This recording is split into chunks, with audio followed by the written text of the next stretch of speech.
Drivers can't see the work, but below the western end of the new east span, there is a flurry of construction that in 2 years will make it much easier to enter and leave Yerba Buena Island from the new span.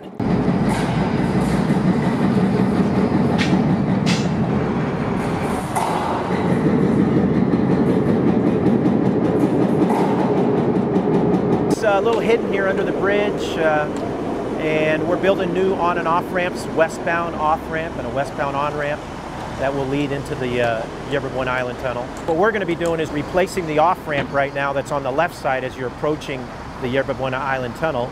We'll replace it with a new on ramp on the right side. This ramp project is led by the San Francisco County Transportation Authority in collaboration with the Treasure Island Development Authority. Here, and this will be the new off ramp, elevated structure, approximately about 150 feet up in the air. And then we're also going ahead and constructing a new loop on-ramp that'll tie in to the Bay Bridge structure before you hit the tunnel. And then on the other side, basically, right now that off-ramp will be closed. It'll be closed off. And Caltrans, as part of their project, is going ahead and building the new eastbound on-ramp, this new eastbound on-ramp.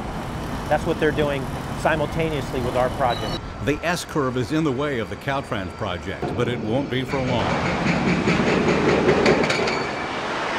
And they're bringing bikes and pedestrians to that hillcrest area, and they're going to have a viewing area actually on that side of the bridge. Our project should be completed by the summer of 2016, and Caltrans projects is also going to finish up in that same time frame.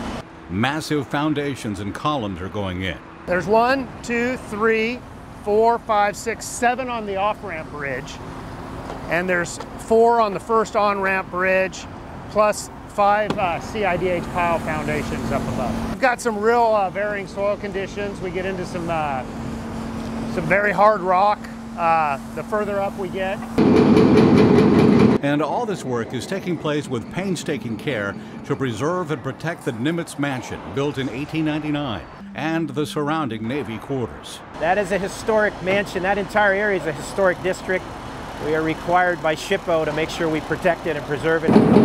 That means these 2 structures will be moved at a walking pace over a 3-day period over this narrow winding road to Clipper Cove near Treasure Island. That's going to be actually a really unique part of the project we don't normally see on bridge projects. 2 structures being moved. Building 267 is a small garage, and quarters 10 is the larger house, which is built on a steep hillside. So actually moving that, leveling it, and taking it all the way down McCalla to Clipper Cove is going to be a real challenge. Because of that, we're having to build some detours so that the U.S. Coast Guard has continued access to and from the Bay Bridge. So it's important that we're going to get those detour roads constructed here in the next 2 to 3 weeks. They're almost done. And then later, in about October, we'll be ready to go ahead and relocate those buildings. Again, the on and off ramps will be completed by the summer of 2016. A year later, the ramps on the San Francisco side of the island will be shut down for up to 2 years. There are 8 bridge ramp structures on that side. 5 of them will be seismically retrofitted. 3 will be demolished and replaced.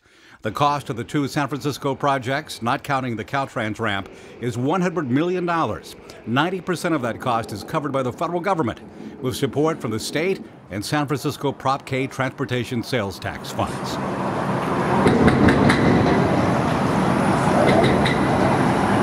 On the Bay Bridge, Mark Jones reporting.